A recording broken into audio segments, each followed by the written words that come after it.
Do you want to learn how to make your own hydrosols and learn how to use them for your emotional and spiritual and mental and physical well-being?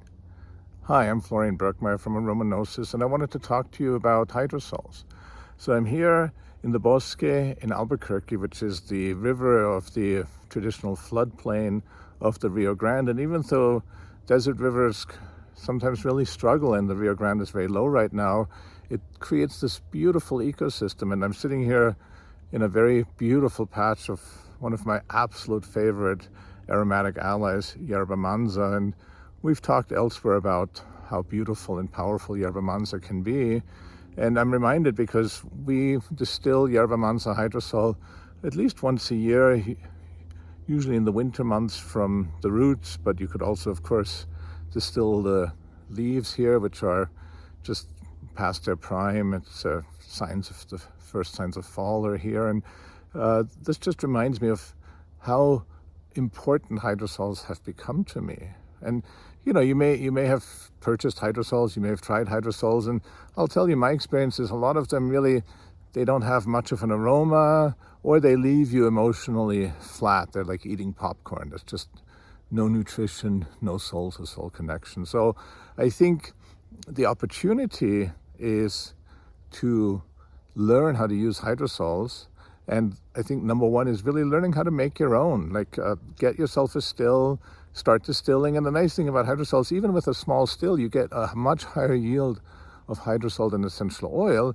So you don't have to have a huge still. And I think in many ways it's, you know, it's more respectful to the plant to use less plant material for more hydrosol. What I also love about hydrosols is when you make them yourself, you can control exactly how concentrated you want to make them. You can really smell, even taste it as it comes out of the still. So you know, okay, maybe I'll better stop now. Maybe it's more concentrated. And you have, you know, you're in deep communication, ideally respectful communication with the plant all the way from harvesting. Ideally make an offering and communicate with the plants. We always leave an offering when we collect yerba mansa here. And you know, when you put the materials in the still, when you prepare the materials, you can really put your love and prayers into it every step of the way. And that you will feel that in the medicine, you will feel that in the hydrosol. So they're easy to make, and it really allows you to deepen your connection to the plant. Because remember, behind every hydrosol, behind every essential oil, there's a plant. When we buy them online or in the store and we get the bottles of them, we tend to forget that there's actually a plant whose spirit, whose soul comes through the aromas. The aromas are really the manifestation of the soul of the plant. So learning to make your own hydrosols is convenient. You get a quality that no store-bought hydrosol can give you. You can make it from the plants around you. The other thing I forgot to mention is you can make hydrosols from plants that don't contain the materials for essential oils. For example, sweetgrass. You could make hydrosols from clay or other things where there really isn't any, quote, essential oil product. So this allows you to expand your range, to work with the plants around you. You can grow your own herbs, of course, and distill them. And again, one advantage of the hydrosol is that you have access to it year round. You know, most of them, the shelf life's, you know, decent. Of course, there's great variability, but in the middle of winter, when the plants have long wilted or gone underground, you have access to these powerful medicines.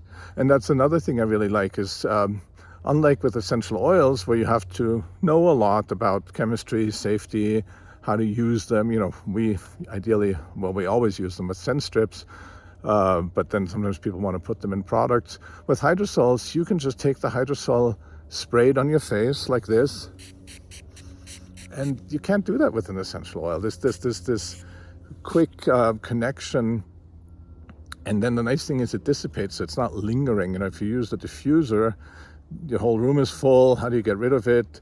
With the hydrosol, you smell it, again, with an alive hydrosol, ideally one you've made yourself, and that's what we really pay attention to when we make our own. You feel it, and then it's gone. And that's, again, like the soul of the plant. There's this wispy quality, this ephemeral quality, and you can use it as much as you want. With some of them, If you know what plant they're from, you can spray them in your mouth and taste them. Some people like spraying them in glasses of water and sipping them like a fine wine. So it's just a beautiful way of connecting. And I'm talking specifically about connecting on an emotional level, on a mental level, on a spiritual level, which is, as you know, the main focus of our work. Of course, you can spray hydrosols in your skin for various purposes. This hydrosol I just sprayed is Hydrosol that we just distilled from a beautiful place high in the mountains of northern New Mexico, and it was really a fortuitous find. And again, that's the beauty of it. We collected it, and we honored it, and we distilled it. So we will have access to this. We just collected a few plants, not enough to make an essential oil, but enough for a limited quantity of hydrosol. And now we have that, and we can use it in the middle of winter when that area will be covered deep in snow, and we can use it in that spiritual way.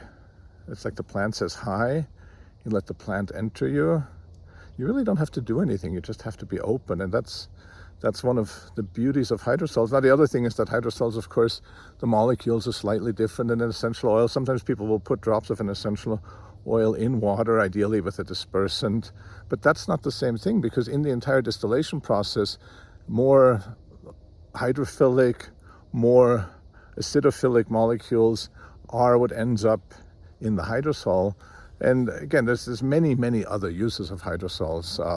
I'm just most interested in the spiritual, emotional use. They're a great social event at the beginning of a gathering, whether you're meeting for a meditation circle or a social gathering. You just have everybody spray themselves, and it just brings them right into the present moment. A particular beautiful hydrosol for that is jasmine hydrosol, which we get from India, and which removes auric boundaries. So if someone comes in and you can tell they're preoccupied, you can say, hey, let's all just take a moment. And that communal sharing of a hydrosol is another really beautiful aspect. So there are many uses of hydrosols, as I said. People use them in all sorts of skincare products and in other ways. Again, you can ingest with them. Some people people use them for mixed drinks, food in various ways. So if you want to learn more about hydrosols, I recommend our relaunched Hydrosol Certification Program. It's an online class, which means you can take as long as you need to go through it. You'll have lifetime access to it. It tells you how to make hydrosols, what to look for when looking for a still. There's a lot of monographs on different plants and their hydrosols. There's recipes. And another use of hydrosols is in compresses, which is described in the class. So I'm going to put the link below, and just empower yourself. Learn how to use hydrosols and make them your allies.